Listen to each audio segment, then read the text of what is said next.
The upcoming Superman reboot is just a year away, and Supergirl a year behind it. So it's not at all surprising that ahead of San Diego Comic-Con, we keep getting more info about DCU content and new merchandise. Well, as it turns out, we have our first look at the Supergirl film logo, and it's a little different as one would expect.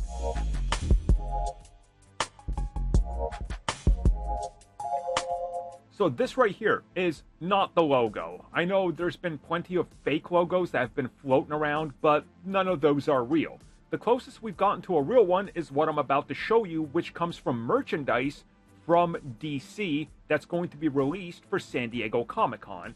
And this is part of the, big blowout that DC's gonna have. So what you see right here on this shirt is obviously the Supergirl big bold lettering title, and then the logo underneath it in red.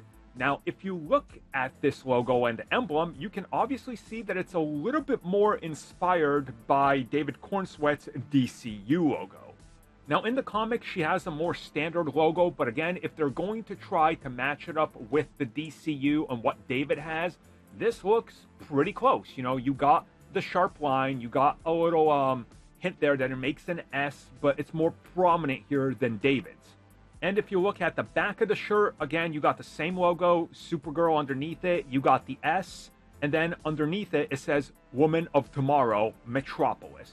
So this is sort of like, I guess, a jersey, or not a jersey, obviously it's a t-shirt, but it's sort of like what you would see on a jersey, right? Like that type of thing. And I like it, but again, I need to see if it's official. I need to see if this is the actual color. Are they going to go with just a bold red logo? Because that's a little strange, which makes me think that then her suit is going to be prominently probably the same blue as this shirt. And remember, if you've read the comic, it's supposed to be a bit darker. So I think that this honestly might be a good pick. And in my opinion, it looks good. Now let's just see if it's official and if they come out and confirm anything, or if it's going to be the standard, well, we're going to stay quiet, and that way it's a James Gunn confirmation, which we've all kind of become accustomed to lately.